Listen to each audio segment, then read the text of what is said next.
நம்ம இன்றைக்கி பார்த்துக்கிட்டு இருக்கிறது பாரம்பரிய வைத்தியம். பாரம்பரிய வைத்தியத்தில் உள்காயத்துக்கான மருந்து தயாரிக்கும் முறையும் பார்க்க போகிறோம். உள்காயம் எப்படி வருது? விபத்து, போகிற இடத்துல விழுந்துடுறாங்க, மேலேருந்து விழுந்துருவாங்க, தெரியாமல் அடிபட்டு உள்ளே ஏற்பட்டிருக்கோம், அவங்களுக்கு தெரியவே தெரியாது. நாள்பட அது ரொம்ப வேதனையாகி அவங்கள குணமாக்கவே முடியாது. விழுந்தாச்சா ஏதோ எங்கேயோ அடிபட்டிருக்கு அப்படின்னா இந்த மருந்தை வந்து கண்டிப்பாக செய்யுங்க. இதில் முக்கியமாக கத்தரிக்காய், வில்வ இலை, திப்பிலி, நல்லெண்ணெய் இதெல்லாம் கூட்டு கலவையாக சேர்ந்து இப்போ நம்ம மருந்தாக தயாரிக்க போகிறோம். அடிபட்ட காயம் வந்து உள்காயத்தை வந்து ஊமக்காயம் அப்படின்னு சொல்லுவாங்க. அடிபட்டுட்டு ரத்தம் வந்துருச்சுனாக்கா அந்த புண்ணை சீக்கிரம் ஆற்றிடலாம். ஆனால் அடிபட்டுட்டு உள்காயமாக ஊமக்காயமாக இருந்துச்சுனாக்கா அதை வலிக்குதுன்னு சொல்லிட்டு சாதாரணமாக நினச்சி நம்ம விட்டுறக்கூடாது. விட்டுட்டீங்கன்னாக்கா பின்னாடி வந்து அது கலலை கட்டியாக மாறுறதுக்கு வாய்ப்புகள் இருக்குது. அது வந்து உப்பிசமாக இருந்துக்கிட்டு வலி கொடுத்துக்கிட்டே இருக்கும், ரொம்ப வேதனைகளை கொடுக்கும்.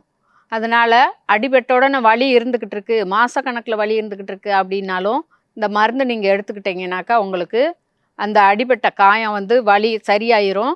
அதே நேரத்தில் அந்த இடத்துல கட்டி மாதிரியோ அல்லது ரத்த கட்டியோ அழுத்தமாக இருந்து வேதனை கொடுத்துக்கிட்டு இருக்குதுனாக்கா அதெல்லாம் வந்து ரத்த கட்டாக இருக்கிறது வந்து களைஞ்சிரும். அதுக்கான மருந்து தயாரிக்கும் முறையை பற்றி பார்க்கலாம். திப்பிலி, ஒரு கத்தரி பிஞ்சு, வில்வ இலை 3 நல்லா அரைச்சி எடுத்து இந்த அளவுக்கு எடுத்துக்கிட்டால் போதுமானது. நல்லா வடிகட்டிடணும். திப்பி இல்லாமல் நல்லா துணியில் வச்சு வடிகட்டிட்டிங்கனாக்கா சாராக மட்டும் எடுத்துக்கிட்டால் போதுமானது.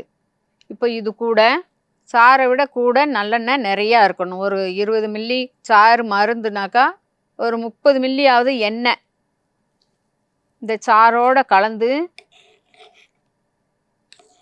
ரெண்டும் சேர்ந்து ஒரு 50 மில்லி இருக்கிற மாதிரி நீங்கள் வெறும் வயிற்றுல குடிச்சிட்டிங்கனாக்கா உங்களுக்கு அந்த அடிபட்ட வலி குத்தல் எடுக்கிற மாதிரி இருக்கிறது, ரத்த கட்டாக இருந்துக்கிட்டு அப்படியே எரிச்சல் கொடுத்துக்கிட்டு இருக்கும், வீங்கி போயிருக்கும், கலலை கட்டி மாதிரி இருக்கும். இது ஒரு 3 நாள் காலையில் நீங்கள் குடிச்சிட்டிங்கனாக்கா 1 மணி நேரம் கழித்து சாப்பாடு சாப்பிட்டுக்கங்க. மாமிச உணவுகள், புளித்த உணவுகள் வந்து சாப்பிட்றத தவிர்த்துட்டு சாப்பிட்டிங்கனாக்கா அந்த உள்காயம் அடிபட்ட வலி சரியாயிரும். உள்காயம் எங்கள் பக்கம் எப்படி ஏற்படும்னா, மலை ஏறும்போது கால் தவறி மேலேருந்து உருண்டுருவாங்க. அவங்களுக்கு இது வீட்டில் வந்ததும் கொடுப்பாங்க. அந்த அளவுக்கு எவ்வளவு காயமாக இருந்தாலும் சரியாகும். இதில் முக்கியமாக கத்தரிக்காய், வில்வ இலை, திப்பிலி, நல்லெண்ணெய் இதெல்லாம் கூட்டு கலவையாக சேர்ந்து மருந்து தயாரிச்சிருக்கு. இது 3 நாளைக்கு குடித்தா போதும், எவ்வளவு உள்காயமாக இருந்தாலும் சரியாயிரும். உள்காயத்துக்கு இது ஒரு சிறந்த மருந்து. இந்த மருந்தை பயன்படுத்தி பயன்பெற வேண்டும் என்று கேட்டுக்கொள்கிறேன்.